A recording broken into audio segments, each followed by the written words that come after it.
Hello, everybody, and happy International Women's Day. Just to give you all a bit of time to get here, I thought I'd start by introducing myself.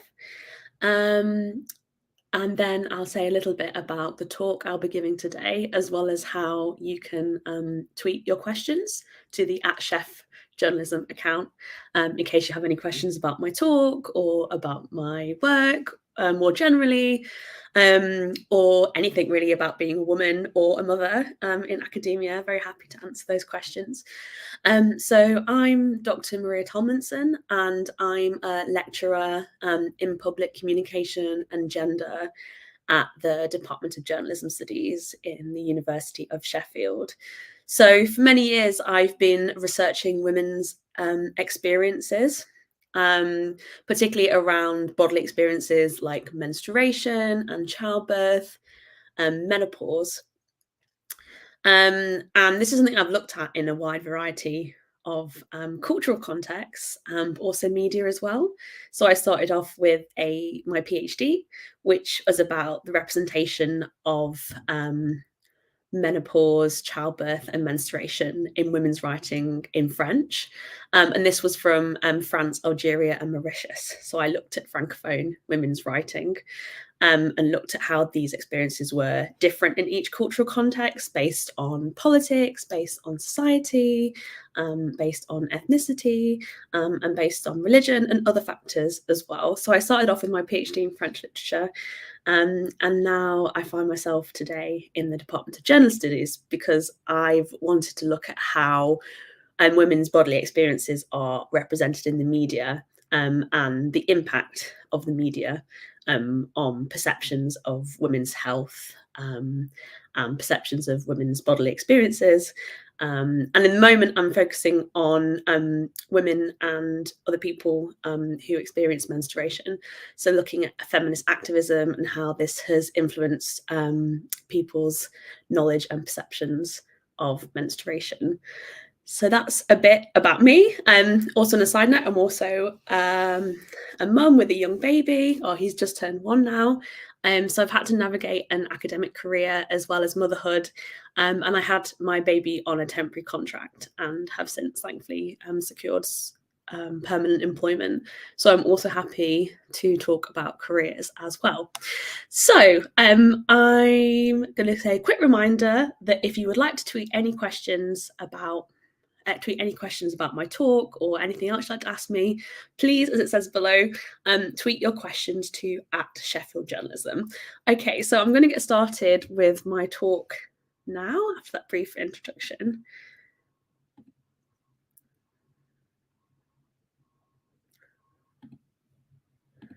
So I'd like to say happy International Women's Day as well to everyone again. So what am I going to talk about? So I'm going to be talking about a research project that I'm very close to completing that has been funded by the Leverhulme Trust, who have funded many fantastic projects about women's health. They're a fantastic organisation. So what I'm going to be talking about today is about my research on the impact of social media, mainstream media, and feminism on young people's attitudes towards periods. So I'm going to be sharing you my findings, which are based on research that I've done in schools across Yorkshire, interviews I've done with activists all over the UK, and my analysis of newspapers and social media content like memes. So you might be wondering kind of what is the background to all of this? Like, what is the period movement? Like, where has it come from? So actually, women and other people have been campaigning for the inclusion and the rights and amplifying the voices of women and other people who menstruate since second wave feminism. So in the 1970s in Europe, for example, there were fantastic French feminists like Annie Leclerc, and she wrote a whole book about the language that we should use to talk about menstruation and other aspects of women's bodily experiences. So she was part of the second wave of feminists, and as a group, they were trying to challenge the negative language that had traditionally surrounded women's bodies. So they referred to this as patriarchal language because they said that it's patriarchal in origin because it comes from kind of men's kind of misconceptions about women's bodies and the desire, and as well kind of discrimination that women have traditionally faced in society. So it's not really about men specifically, it's kind of generally about how society treated women as second-class citizens. So feminists in the 1970s, they wrote texts, they launched campaigns, they did marches to try and challenge this negative language and instead find words that could celebrate women's bodies. They wanted to break the silence around periods. So they were saying that basically periods are a topic that have been surrounded by shame and by stigma, and women haven't really felt able or been allowed to talk about periods in public places or in public settings. So the second wave feminists were trying to basically open up the conversation about periods, which is work that contemporary feminists have continued as well, because the stigma, it still exists. In the 1970s as well, there was the women's movement in the US, for example, but it also resonated with other contexts as well, in which women were trying to challenge the medicalization of their bodies.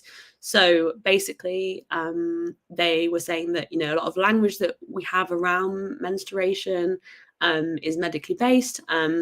And they thought that, we should instead kind of emphasize that menstruation is a natural and normal experience that doesn't necessarily require medical intervention. The women's health movement in the US as well, they also campaigned against large period product manufacturers because toxic shock syndrome came to light as well.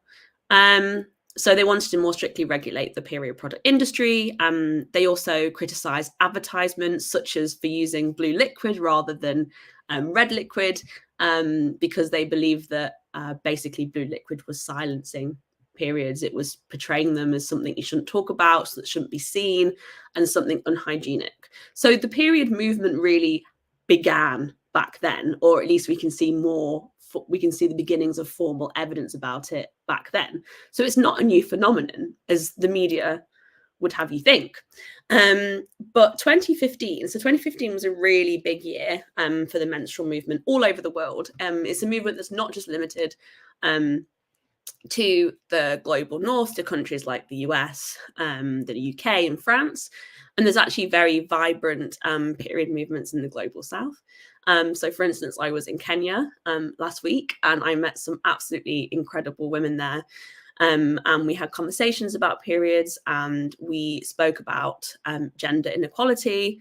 And I learned about lots of fantastic efforts in Kenya by women to ensure that girls have period products so that they can go to school during their period. And this helps gender inequality because if girls can't go to school, then obviously they're going to miss lessons, which puts them behind the boys in their classes. So amazing efforts in Kenya to ensure gender equality through providing period products. So 2015 was a big landmark year for the period movement. Even though there'd been campaigns on social media for a while, they suddenly hit the mainstream media attention in 2015. And this ended up with lots of magazines and other organizations referring to it as the year of the period. So I've got some examples here on this slide to show you. The campaigns are evident that we're tackling period poverty, that we're trying to encourage people to speak openly about periods. So for instance, in India, there was a group of women who were protesting the fact that a temple chief wouldn't allow them in to pray because he said that women shouldn't be allowed to go in on their period because in Hindu beliefs, menstrual blood is impure. So the women protested this, they held signs, but they also launched an online campaign called #HappyToBleed, where they encouraged other women to share their experiences of menstruation. And this is complemented by other efforts, hashtags all over the world that encourage people to share their experiences, like hashtag live tweet your period, for example. And as well, a lot of campaigns around period poverty began this year in 2015. So most famously in the UK, Laura Corrigan began her campaign for getting rid of the tax on menstrual products. Campaigns also began to ensure that your children in schools got free period products. So it was a really major year for the period movement, and suddenly all this stuff got major mainstream attention. And this is when I began as well to follow very closely what was happening with the menstrual movement, with the view to kind of analysing its impact in the future. So that's kind of where we are now. So before I talk about the impact of the movement, I just wanted to reiterate what kind of the main aims of the movement are. So there's 5 key aims of the movement in Great Britain. And these are kind of the 5 most common ones. So the first one is destigmatization. So this is basically campaigners are trying to encourage people to speak openly about periods, to reduce the shame that people feel. So for example, if a young woman is on her period and she has a lot of pain, so that she can feel comfortable talking to the doctor and potentially getting help for conditions like endometriosis. The menstrual movement as well is campaigning, is tackling period poverty, not only by supplying products to people who need them, but also by kind of tackling the stigma that can lead to people not having equal access to menstrual products. And as well, a lot of, as a solution to period poverty, but also kind of more generally, a lot of campaigners are now trying to encourage women to use reusable products such as menstrual cups, and menstrual pads and menstrual underwear. These do have quite a high cost at the beginning, but if you can afford to buy them in the first place, they can save you a lot of money in the long run. And of course, some campaigners as well are handing out reusable products to people who need them. Another key part of the movement as well is raising awareness of health conditions like endometriosis, premenstrual dysphoric disorder, and PCOS. So these are conditions linked with menstruation, and they're more common than people would realise. So for example, it's been estimated that 10% of women have endometriosis across the world, and they can wait on average 7 years for a diagnosis. So you can see it's really common, and it can have a detrimental impact on women's lives. For instance, they may be in too much pain to go to school or to attend work. So it's a gender equality issue as well. And finally, a lot of activists are raising awareness of the fact that it's not only women who have periods, it's also transgender and non-binary and other gender minorities who have periods as well. So for instance, one campaigner I spoke to, he's trying to make sure that trans men have access to bins in toilets so they can throw products away. So I thought to give you a little bit more of an idea of what the activist said to me. I put some quotes here that link to the various different aims. So the first one was by Gabby, who she founded Bloody Good Period. And I basically talked to her about her work and what language we should use to discuss periods. And she said that, periods are something we should feel neutral about, not necessarily something we should feel like we need to celebrate. And she said, that's the most you can ask for in a society that has shamed us beyond belief, and also people don't necessarily enjoy their periods. So she's saying, she's challenging kind of that second wave feminist idea that, we need to celebrate our periods, they're amazing. She just says we need to be realistic. We need language that's neutral about periods. We need to challenge and tackle menstrual stigma and shame, and just feel like we can talk about periods in the way that we want to, in a way that's normal for us. I also spoke to Michelle from Endometriosis UK, and she told me a really funny story about the TV show Embarrassing Bodies, to basically show that there is a lot of myth around conditions like endometriosis, a lot of misinformation. And it's so important that journalists and kind of other people who communicate with the public share accurate information. And as well, I included a quote here from a Kushla who used to work at iRise but is now working at the Girls Network, who is a colleague but also a good friend of mine. And I asked her to define period poverty, and she said that it's more than just not being able to buy products. It's to do with culture, stigma, religion, education, and parenting styles.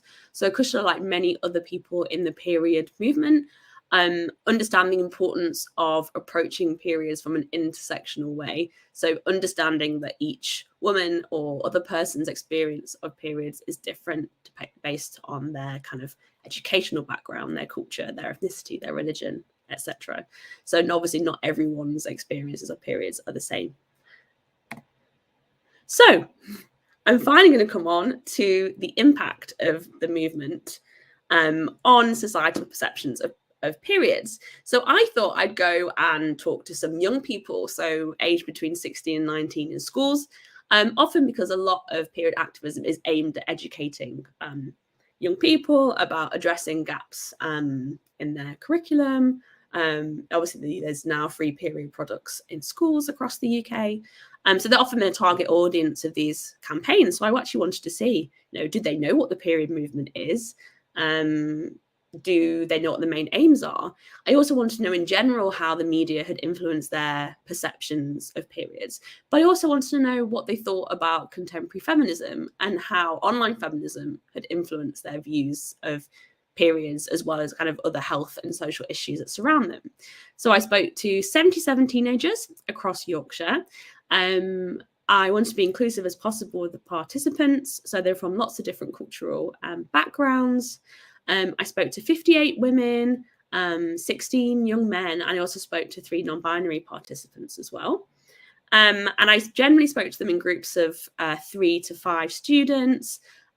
These were kind of what we call in academic speak semi-structured interviews. So I had some set questions, but I gave them the space to share their concerns with me because I really wanted to know about them and what they thought and what was important to them.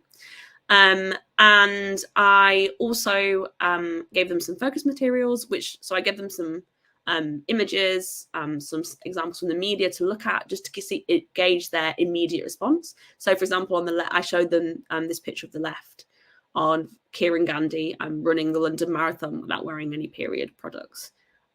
So I just kind of really wanted to see what they thought about the movement and how it had influenced them. So what did I find out? Lots of things, and I can't share everything today, but I wanted to focus on 2 things. First of all, I wanted to focus on what they learned about the importance of talking openly about periods, about normalizing them, and I also wanted to find out what they thought about feminism. So what I was really excited about was that the vast majority of women and non-binary participants that I spoke to were aware of the period movement, and they were also really aware of the importance of destigmatizing menstruation. So many of them followed TikTokers and feminist accounts and influencers that talked openly about periods and encouraged others to do so. And it was really cool to find out that they were really enthusiastic about feminism. They thought they followed all these different feminist accounts, and they saw normalizing menstruation, speaking openly about periods, as a really key part of contemporary feminism. So, for example, one girl, she said to me, there's this TikToker, she's very, very open about trying to break the stigma with periods. I enjoy watching her videos because it just makes you feel a bit more like you have solidarity with people. This was quite typical of what some of the young women said to me. They said that they just found that they had, social media was like a friend to them. They got to learn about periods in a way they couldn't at school, or they didn't hear from their parents. And it made them understand that there were others that were experiencing the same thing. And what I was really excited about as well was that some of the young women and non-binary students said that they deliberately engaged in activism in their everyday lives. They saw people online talking about periods and they understood why it was important to normalize them. So they decided to do that in their offline lives by often talking about periods in front of teachers or in front of male friends. So one teenage girl, she said to me, it's more uncomfortable talking about it with guys or men, but I think I try to do the opposite.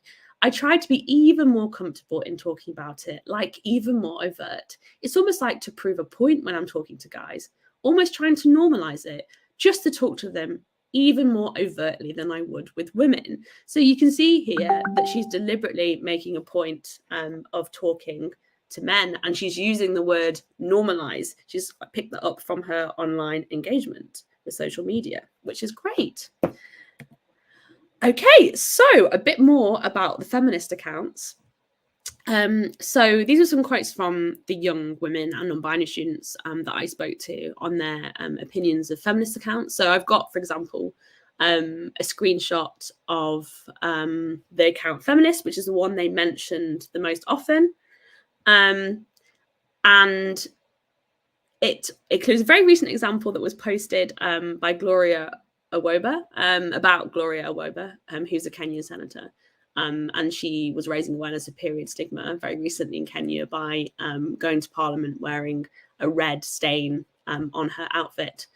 So this is the kind of, and this was shared on the feminist account. So it's the kind of post that we can find there. So one young woman said to me, I wish that this could just be a normal thing, but there will always be a stigma around women and everything feminism fights for. So she was saying it was great that there's all these accounts normalizing periods and she thought they were making a fantastic contribution. But she says that the stigma is always going to be there. And another student said that she started following a lot more feminist accounts recently about things that are taboo, like periods. So she was saying that, you know, these accounts are really opening up conversations around lots of different topics that are relevant to women. And as well, other students said that these feminist accounts had helped them to feel more positive or about their own bodies or feel more educated about them. So there was one that said that, you know, these channels were quite kind of semi-educational and kind of encourage you to think about periods as kind of a casual topic of conversation. And then they also said that these accounts on occasion were kind of raising awareness of issues like endometriosis, although very few of the young people I spoke to had actually heard of endometriosis. Only about 25% of them had. But you know, they said that these body positive feminist accounts are quite useful in raising awareness. And they said as well that period poverty was something they read about on these feminist accounts as well. So you can see that these accounts have been really good for raising awareness and starting up conversations and showing young people that these are just normal topics that we can talk about. And they're also political topics as well. There's something to fight for women. It's a women's rights issue. So they've been really good in kind of like politicizing young people. And young people as well said to me that they felt like it was the turn of Gen Z to make a difference, that the previous generations had started the fight and Gen Z were taking it on. So they had a lot of positive thoughts as well. So I thought as well, before I finish, I wanted to share what the young men I spoke to thought. A lot of research in the past has been done with just girls. And of course, it's important that men feel they can talk openly about menstruation as well, that they can support the women and other menstruating people in their lives. So I really wanted to see if this movement had reached men. Or if men were accessing anything on the internet or social media about periods, like what they'd learned. So I was really pleased that half of the young men I spoke to were actually aware of efforts to destigmatize menstruation. And a lot of them said things like, this young student said to me here at the bottom, let's reduce the stigma and shame of it as it becomes more open. That's what'll really reduce the stigma, won't it? Once you're free to talk about periods, it won't be seen as an awkward topic. And this is something he said right at the beginning of the focus group before I had any influence. He was just very keen to be a part of the group. And this was part of his explanation as to why he wanted to be there. But a lot of the young men as well said that they know it's important to normalize menstruation and they want to talk about it, but they actually just said they didn't know how to talk about it. And they said they wanted to support their female and non-binary friends and trans friends, but they didn't really know how to do that. So they said they'd like a campaign that explains to them kind of how to be inclusive, how to talk about periods in a non-stigmatizing way. And as well, what was quite interesting is the young men took the opportunity to ask me about lots of different things. So and the girls in the group too, they said, oh, you know, what's a menstrual cup? How do you use that? And because they not had the opportunity to ask these questions in school, quite a lot were keen to use this, even though this is a research space, they wanted to use this space to ask questions. So it showed kind of their keenness. And then there was one student at the end who was so excited that he'd learned all these things about periods. He said, yes, I'm going to impress some girls with my new knowledge and tell my entire rugby team about it. And what I also was impressed by was that young men I spoke to did have some knowledge about kind of social justice issues around periods as well. And it was interesting that they'd most remembered messages about periods if they weren't coming directly from menstrual activism. They were coming kind of in other contexts. That really stuck with them. So they mentioned Unjaded Jade, who's a study YouTuber. And one student said that he learned about menstrual cups from that. He learned about anxiety that women can experience during menstruation from that and how it can affect exams. But he'd remembered that message because he'd watched the video because he wanted to have study tips, but he'd learned about how a menstrual cup can last longer than a pad. So I thought that was really interesting. And other male students had remembered period poverty campaigns launched by football clubs as well. So those are really effective in raising awareness. So yeah, that comes to the end of my section that's based on formal presentation part. So I'm now going to open up the floor for questions. I can see already here that we've had some questions on Twitter. So there's still a chance to tweet the university journalism account at Chef Journalism if you'd like to ask more. So the first question we've had is, what advice would you give to a parent trying to advise their children and mitigate the shame, social stigmas felt by young people about their periods? That's a really great question. So I think kind of normalizing periods is really important. So kind of introducing them into the conversation from a younger age where relevant in a casual way. So one way in which you can do this as well is to show them films, or like, for example, Turning Red that Pixar came out with recently that mentions periods in a very kind of like non-stigmatizing way, for example. And as well, just to kind of talk about like a normal subject from a young age. And there are some fantastic resources out there as well for parents and young people. So Chella Quint, for example, who is a wonderful period activist who's based here in Sheffield, she's written a fantastic book that's aimed at young people called Own Your Period. And I think that's a really fantastic resource for parents to use to speak to kids, because it talks about periods in like an accessible and really inclusive way. And it's also quite good to have, if there's a male parent around, quite good for him to talk about periods as well, to just show it's a normal topic of conversation. So that's what my advice would be. And if they're old enough to use social media, they can follow accounts like Love Your Period, which is youth-led as well. I think that's quite important to kind of get them to follow things that are really good, non-stigmatizing, but run by young people so they can kind of relate to that. So for instance, Molly Fenton is a fantastic Welsh activist who runs Love Your Period. And it's great at kind of challenging misinformation and also talking about periods in an inclusive way as well. And I have another question here, which says, why did you first become interested in this work? What inspired you? So what inspired me was actually at a young age when I started my period. I was only 8, and I felt like it was something that I couldn't really talk about. I didn't really know why. And also my school wasn't really, I was at primary school, and it wasn't really set up. There were no period products in bins, for example. So that's my earliest memory of kind of wondering, why are we like this about periods? Like, why do I feel like I can't talk about it? And at my school, we didn't have any education about menstruation whatsoever. So I kind of bore that in mind. And then when I started my master's in French literature, I read some amazing novels by Algerian authors like Leila Marouane and Maïsa Bey. And they were talking about the silence around women's bodies. and questioning why we can't talk about these topics, but also showing the negative impact of not being able to talk about topics like menstruation and menopause, and about how women can internalize shame around these subjects.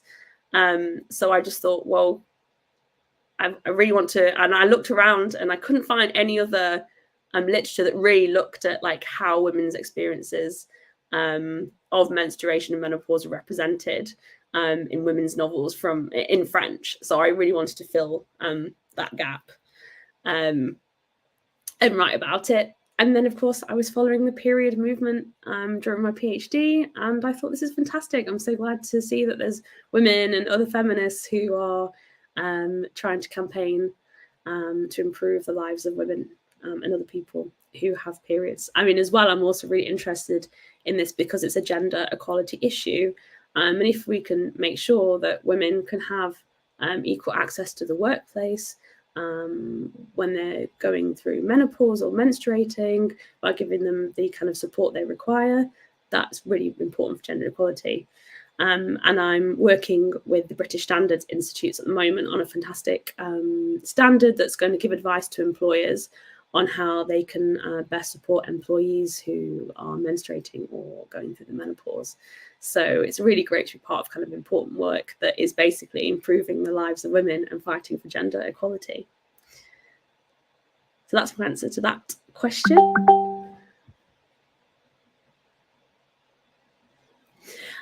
So yeah, well, I would, unless anyone has any more questions, I would like to say thank you to everyone who has listened, and a few things for you all to look out for. So the findings from my focus groups in schools with young people, my interviews with activists, and my analysis of social media and newspapers is going to be published as a book with Palgrave, hopefully next year. And it's called The Menstrual Movement in the Media, Reducing Stigma and Tackling Period Poverty. So I'm very excited for that.